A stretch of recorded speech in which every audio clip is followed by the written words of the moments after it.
I'm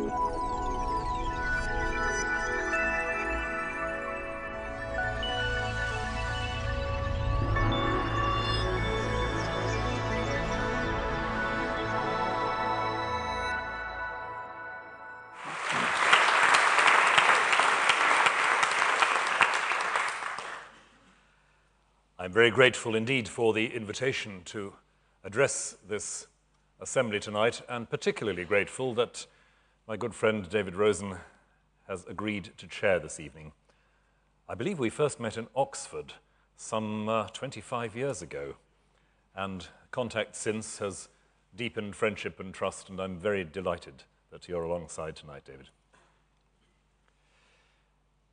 The last few years have seen definite shifts in attitudes to religious faith among those concerned to find paths out of poverty and powerlessness for the majority of the world's population.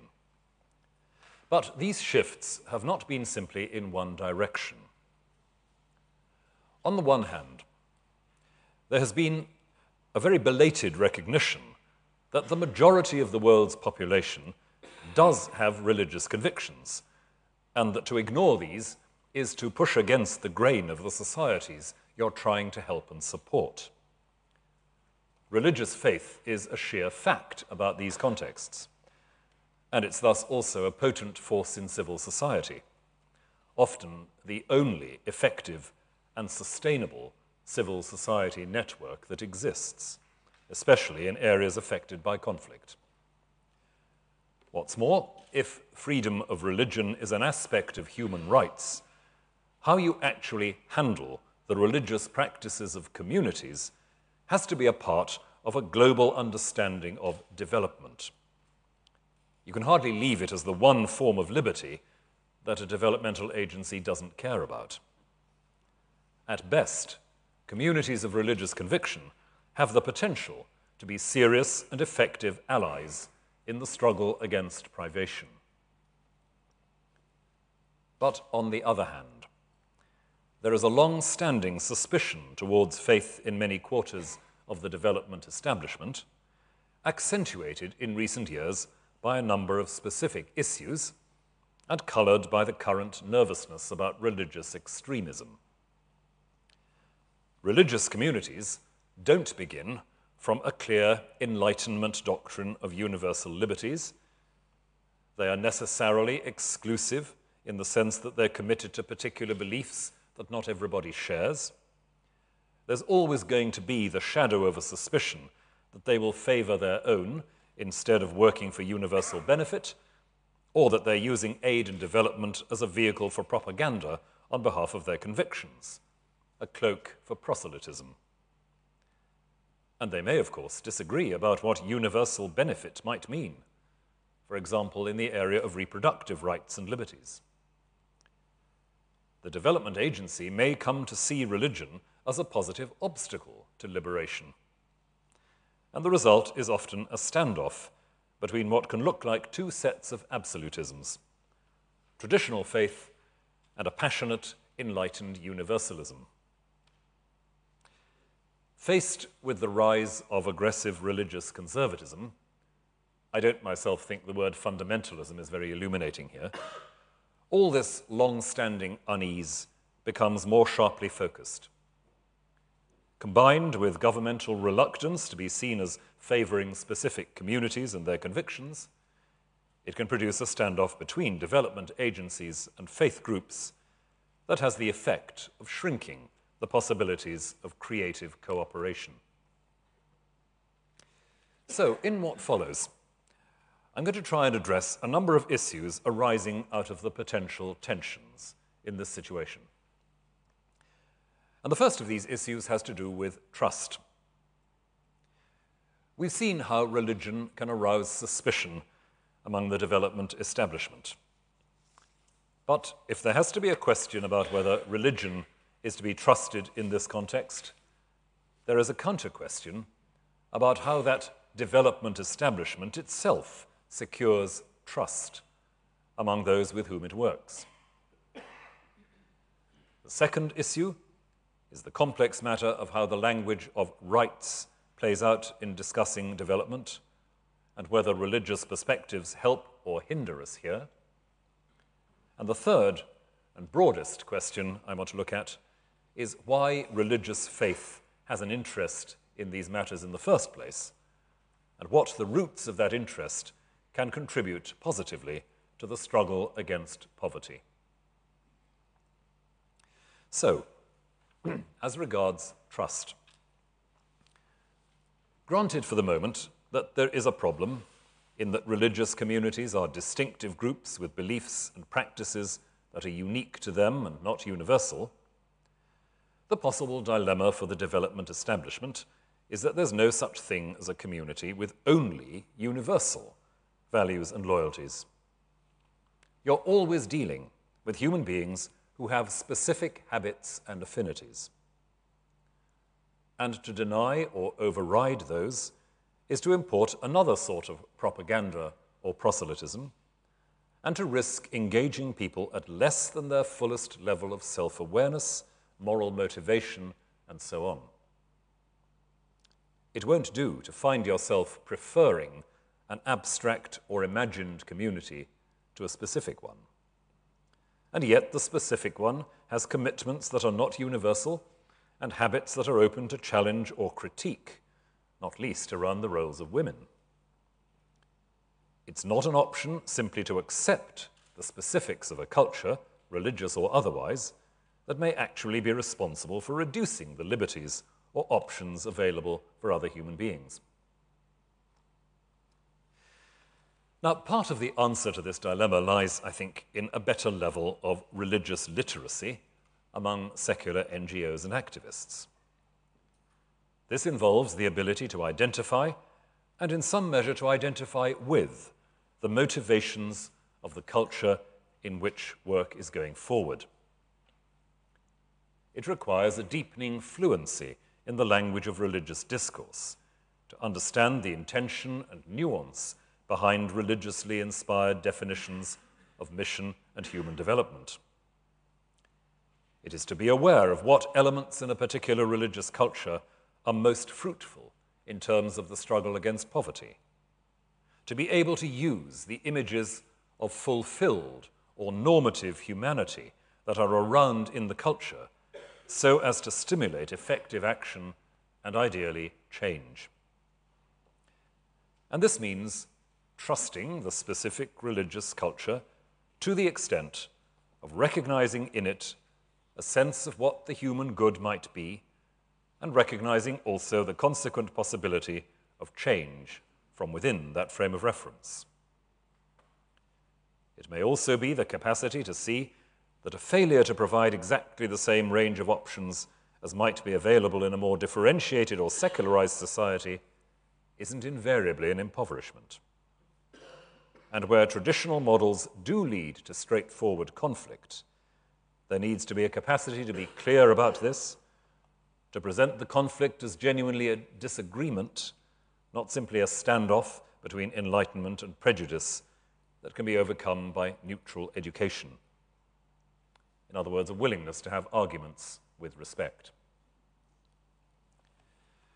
Without this, the development agenda is doomed to be seen as allied to a campaign for conversion to someone else's values. It sometimes happens that economically developed or emerging countries export their reductive vision of the person and his destiny to poor countries. Words from the Pope's recent encyclical, Caritas in Veritate.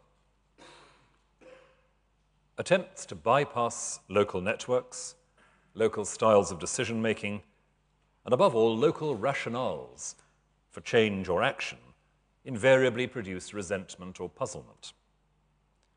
What people see as an agenda that isn't theirs, activated by foreigners claiming to act on their behalf, co-opting some of the local people into a new and largely alien elite of income and lifestyle. Now, if development processes and programs are not to be paralyzed by such resentment and mistrust, with the result that local communities can't see themselves as agents of their own change, enormous potential is left unrealized. And this means, of course, a challenge to both sides. It means creating space for debate and mutual learning. This current seminar series and the interreligious consultations on DFID's recent white paper process are encouraging examples of such debates.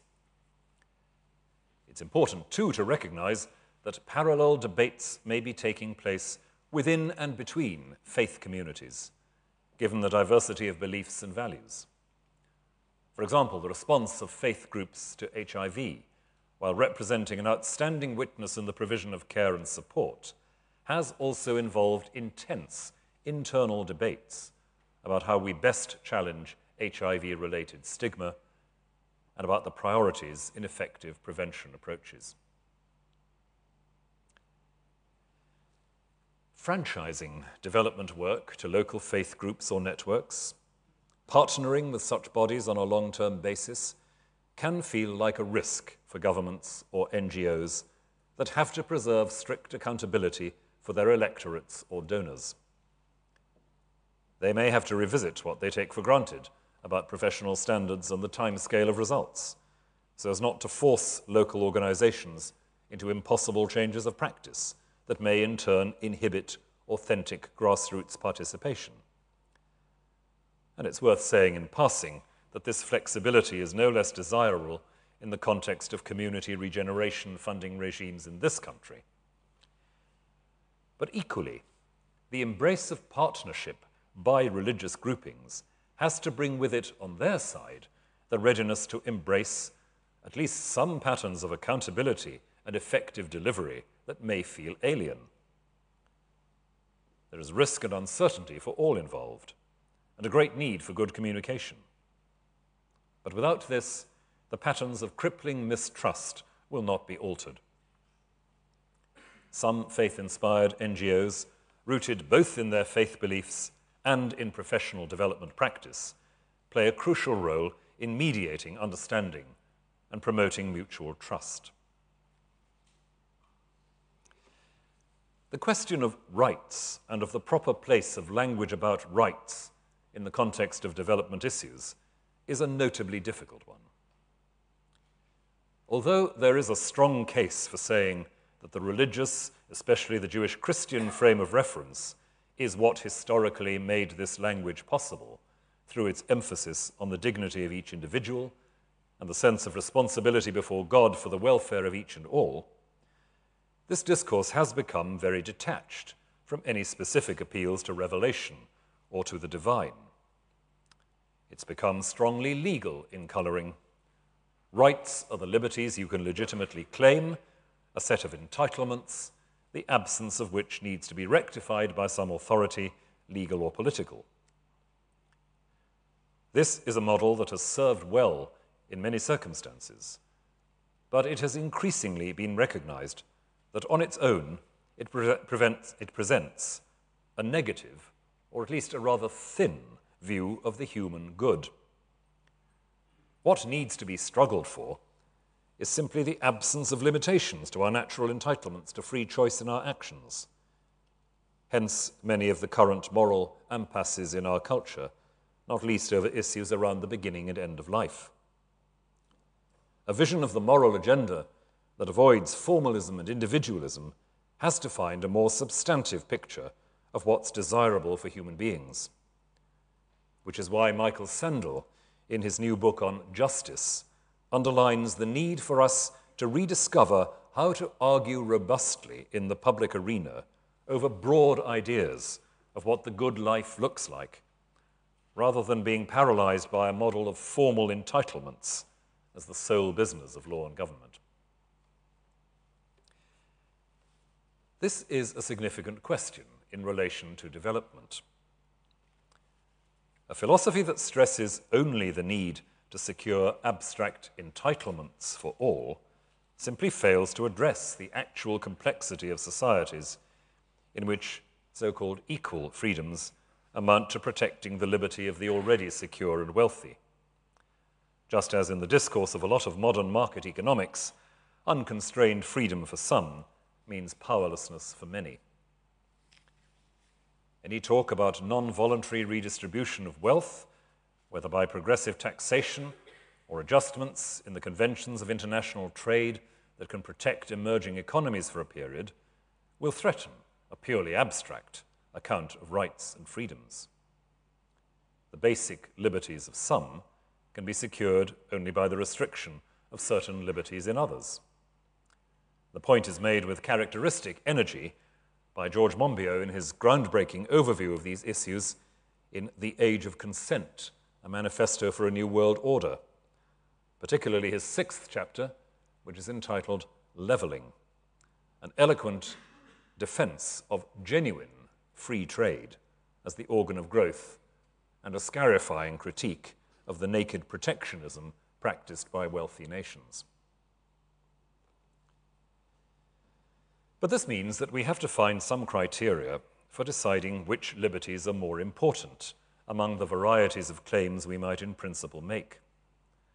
And that's not a discernment that can be made without some broader sense of what is essential for the good life. If we imagine an economic world in which the prime concern is not just to secure absolute profit-making freedom for some, or even to secure a moderate degree of material prosperity for all or most, but to allow communities to decide the shape of their own life, to become, as it's sometimes put, the subjects of their own history, then something more has to be at work than a language only about claims and liberties. The point I'm driving towards is that thinking about development needs to involve thinking about human agents as three-dimensional. Without this concern, development becomes no more than opening up a universal market for consumers. And in such a perspective, it doesn't much matter whether or not the disadvantaged are made really able to be subjects of their own history, agents of their own economic future. The morality of power is no longer an issue.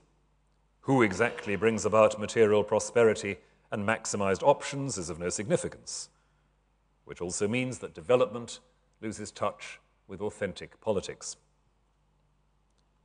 But as soon as this element of recognizing human dignity in the freedom to shape a community's future is allowed, we've moved beyond a narrowly material account of what is needed, and also beyond a myopic focus on rights only as claims. The notion of human dignity is reconnected to the language of rights, and the vision of what development actually works towards is filled out. In recent years, we've seen quite a bitter debate over whether the language of rights is itself a culture-specific thing being foisted by a secular and legalistic West on the rest of humanity. But in fact, the language of intrinsic human dignity is in one shape or another a theme that resonates with all the great religious traditions. Learning how to relate to this language is a specific example of that religious literacy which I mentioned a little while ago as needing to be acquired by the secular activist so as to build bridges into the deepest motivations of those engaged in the battle against deprivation.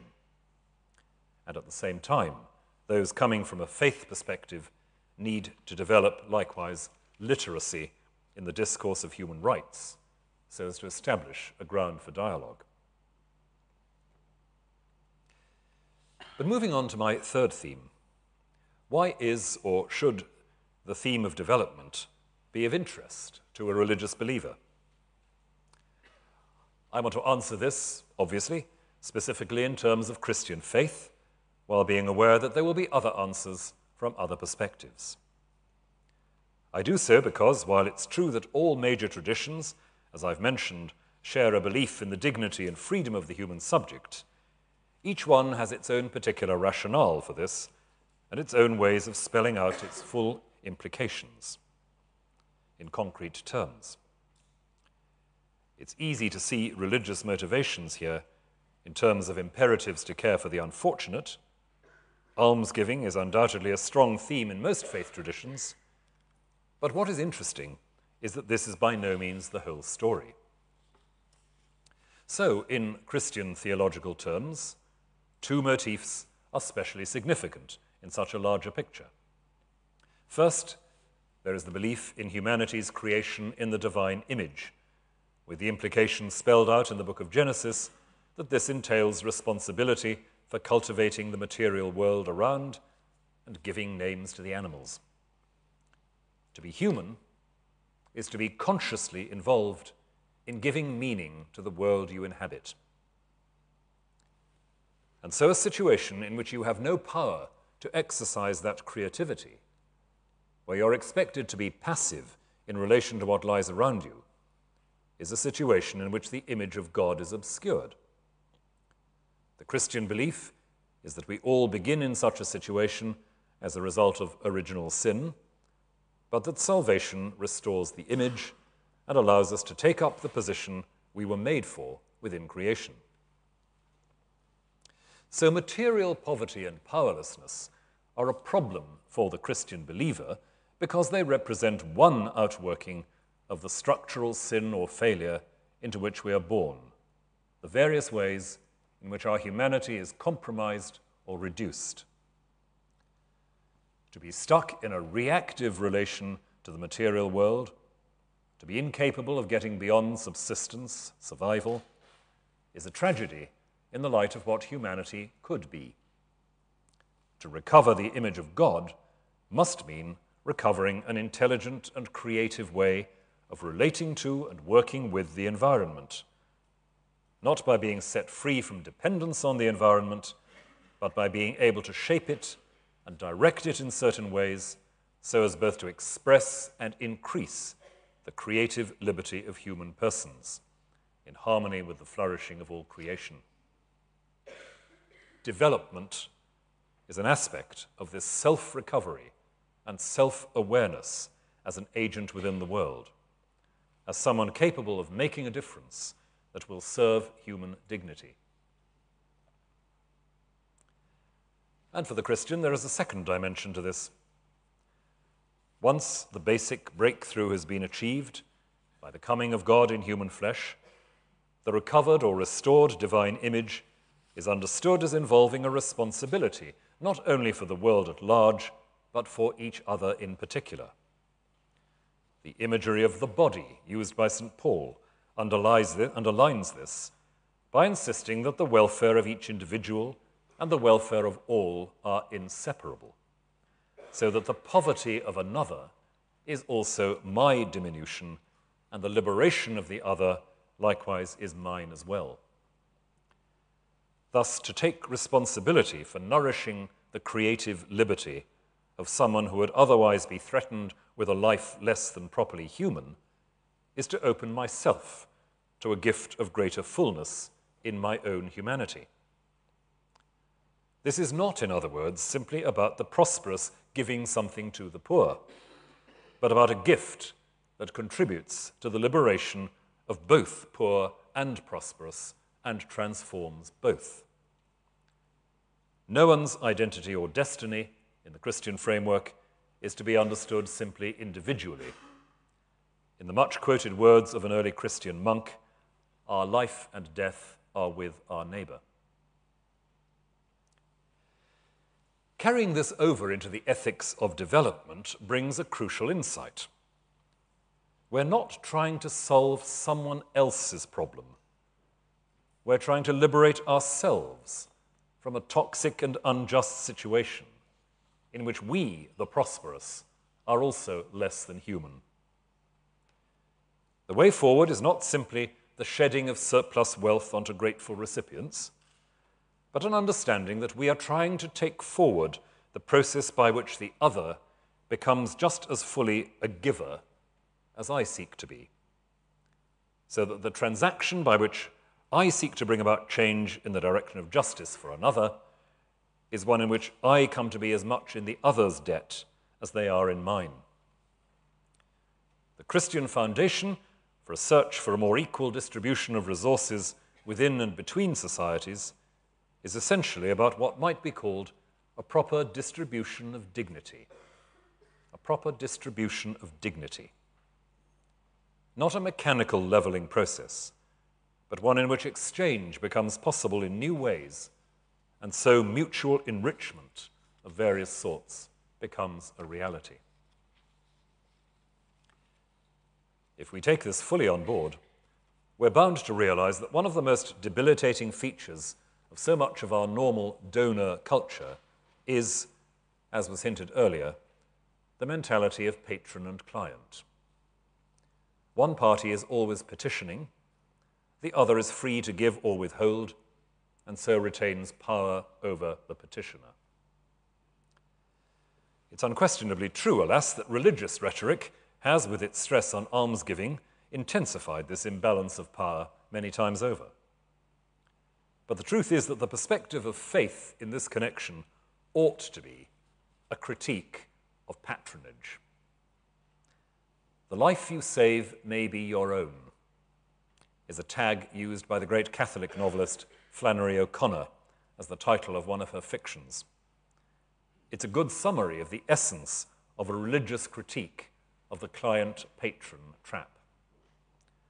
An unbalanced distribution of power is in the long run as damaging to the powerful as to the powerless.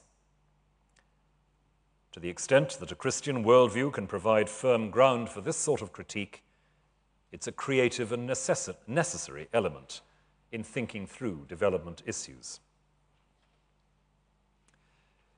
It's also true for Christians, as for other religious groups, that what we might call unofficial forms of solidarity across nations and cultures are routine. Christian congregations are frequently linked internationally. To give just a few examples from the UK, dioceses of the Church of England have partnerships with dioceses overseas. The Mothers' Union offers an impressive range of contacts for lay people and has obviously a particularly strong focus on women's issues in health and education. Church schools sometimes develop internet links with schools in Africa or India or the Middle East. These represent a range of ways to engage with development, not least in raising consciousness about development issues. They are to do with prayer and mutual learning as much as practical assistance, and they often involve people from the less privileged end of the partnership visiting and ministering in the UK. Of course, as with all development links, there is the ongoing risk of the patron-client problem, and there is a constant need for scrutiny to prevent these relationships slipping back into a classically unilateral and unbalanced style.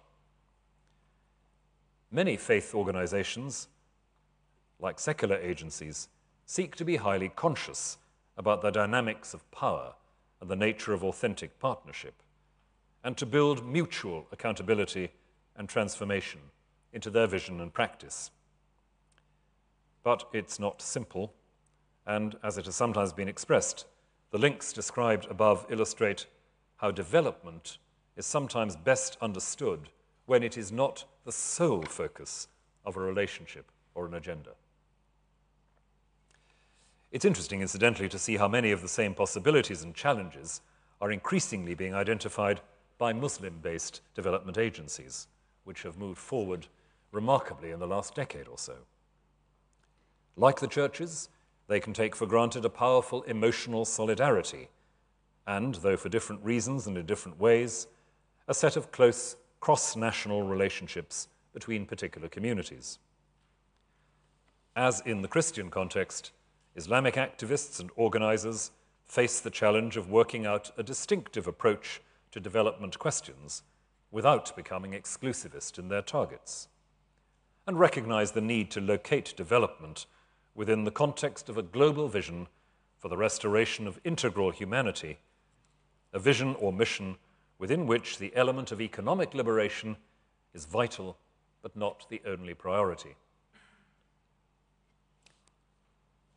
I've used the term economic liberation as a way of entering a mild caution about speaking too uncritically of development as a self-defining notion. The word has notoriously been associated with one particular sort of global narrative, allied to the hope of unrestricted economic growth. And given the mixture of factors in our contemporary world that suggest this is a dangerously naive hope, we ought to be qualifying our language about development so as to free it from any such automatic alliance. I've proposed that one of the contributions of religious conviction to the discussion of these issues is that faith, by putting economic development in a wider context, allows us to raise the perennially difficult and often evaded question of what the purpose of material growth is. In other words, to check the idea that unlimited material expansion, as opposed to freedom from poverty, is a self-evident good for any economy or for the world as a whole.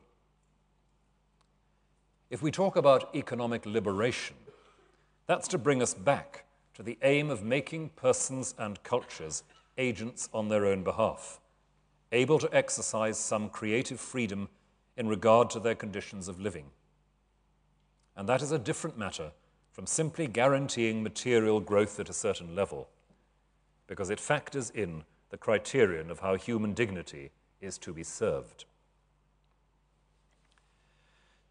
So the importance of faith within the language and practice of development isn't simply to act as a motivation for realizing goals that have been defined by some independent universal authority, but to provide a critical perspective on how some of these goals can be pursued unthinkingly and in ways that will do further damage in the long run. It should be very clear in our current situation that we need more and more public debate about the goals of economic growth. But what that really means is that we need more debate about what makes us human. If it's true that this isn't a question we can answer just by taking a poll of random opinions, or by appealing to what all reasonable people really know, then the voice of religious conviction needs to be heard.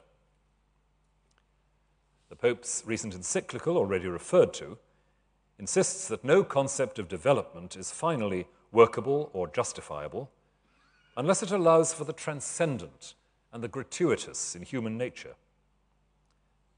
And it's because of this, he argues, that our capacity to create a sustainable universal community, a fraternal communion transcending every barrier, in his words, our capacity to create this in our own strength is bound to be flawed. The corollary is not that NGOs and governments concerned with development matters should be subsidizing religious institutions or privileging faith-based agencies. It's rather the twofold point that there needs to be a willing and intelligent partnership with religious groups, both faith-inspired NGOs and faith communities, and that such a partnership needs to involve engagement with some of the broad issues about the good life and the human calling, which religious conviction presses. At least, it entails a readiness to question the kind of secular rhetoric around development which would reduce the whole question to one of securing the formal liberties that can be spelled out in terms of human rights. A readiness to question some of the unexamined assumptions about power, political and ideological, that attach themselves to this rhetoric. And a readiness to enlarge the definition of human well-being, to take in the possibility of relation with the transcendent.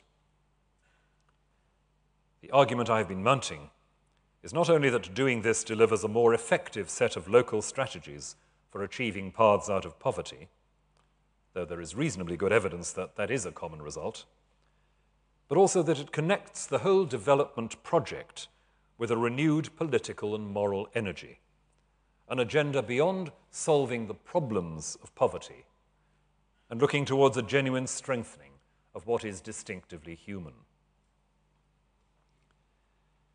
As I've noted, this carries challenges to faith-based activists and groups as much as to secular development agencies. There are temptations and risks here.